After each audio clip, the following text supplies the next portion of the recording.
Nike, 12.7 billion was the revenue number. The expectation was more like 12.2. I'm sort of digging into some of the key numbers here. North America saw growth. I thought it was expected that because of the growth of their DTC, their direct-to-consumer business, that margins were going to hold up better than feared.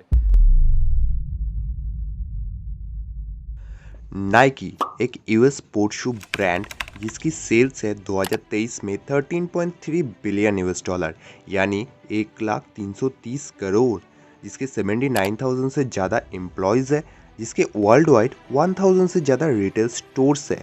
पर आपको जानकर हैरानी होगी कि जिस Nike को आज दुनिया का सबसे पॉपुलर स्पोर्ट्सवेयर में गिना जाता है, उसकी शुरुआत आज से 57 ईयर पहले कार की डिग्गी में शूज़ बेचकर हुई थी। आखिर उस व्यक्ति ने कार की डिग्गी से शूज़ बेचना स्टार्ट करके आज इतनी बड़ी एम्पायर कैसे खड़ा किया, जानेंगे पूरी कहानी आज के इस वीडियो में।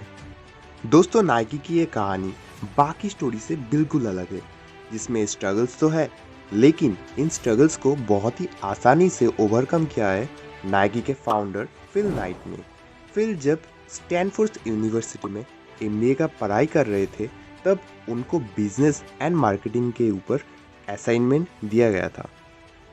फिल सोच ही रहे थे कि किस टॉपिक के ऊपर असाइनमेंट बनाया जाए, तब उन्होंने कुछ सोल्जर्स को जापानी शूज़ पहन के जाते हुए देखे थे, जो सेकेंड वर्ल्ड वॉर के बाद जापान से अमेरिका आए थे। और फिल को तभी आइडिया आया कि शूज़ के ऊपर असाइनमेंट बनाया जा सकता है।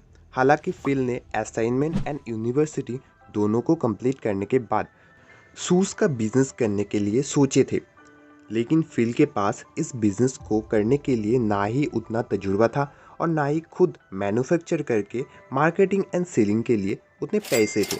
इसलिए फिल ने सोचा कि जैसे जापानी कैमरास अमेरिकन कैमरास को रिप्लेस किया था, वैसे ही जापानी शूज़ अमेरिकन शूज़ को डोमिनेट कर सकता है। एंड फास्ट फॉरवर्डली फिल एक टूरिस्ट बन के जापान गए थे। वहाँ पे बहुत सारे शू स्टोर्स को देखने के बाद उन्हें एक शू स्टोर दिखा जो कि ओनित्सुका टाइगर नाम की थी। उस कंपनी के शूज़ को एक्सप्लोर करने के बाद उन्हें पता चला कि वो शूज़ जापान में बहुत पॉपुलर थे, उसके क्वालिटी एंड प्राइसिंग के वजह से। इसीलिए फिल ने ओनित्सुका टाइगर कंपनी के ओनर के साथ एक मीटिंग फिक्स किया as a owner of blue ribbon sports.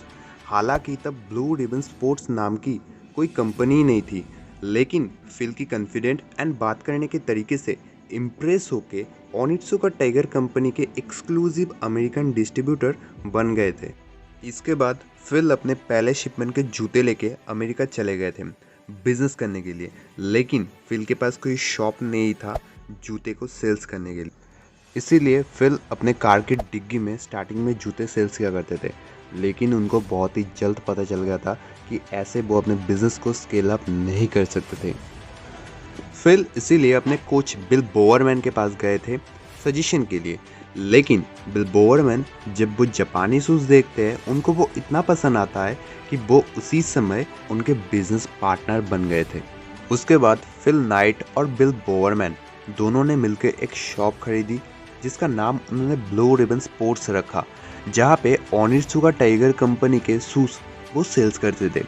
जहाँ फिल बिजनेस ऑपरेशन संभालते थे, वह बिल बोवरमैन इनोवेशन का काम देखते थे, जहाँ उनके डिज़ाइन कॉर्टेज के वजह से ब्लू रिबन स्पोर्ट्स को $3 लाख का मुनाफा हुआ था। लेकिन उनको पता था अगर उनको अपने बिजनेस एक्सपेंड करना है तो एक डिस्ट्रीब्यूटर से आगे बढ़कर खुद एक मैन्युफैक्चरर बनना होगा। इसीलिए उन्होंने खुद के जूते मैन्युफैक्चरिंग यूनिट्स डाले, जिसका नाम बाद में बदलकर ब्लू रिबन स्पोर्ट्स से नाइकी कर दिया गया, जो कि यूनान के एक देवी का नाम था। इसके बाद फिल को कंपनी के लिए एक लोगो की ज़रूरत पड़ी, जो कि ओनली $35 से एक ग्राफिक डिज़ाइनर से बना लिया था। और इसी तरह नाइकी को एक विश्व प्रसिद्ध लोगो मिला, जो कि इस कंपनी का पहचान बना। दोस्तों, ये थी नाइकी की एक छोटी सी कहानी। अगर आपको इस तरह का कंटेंट पसंद आता है तो हमारे चैनल को सब्सक्राइब कीजिए। मिलते हैं अगले वीडियो पे।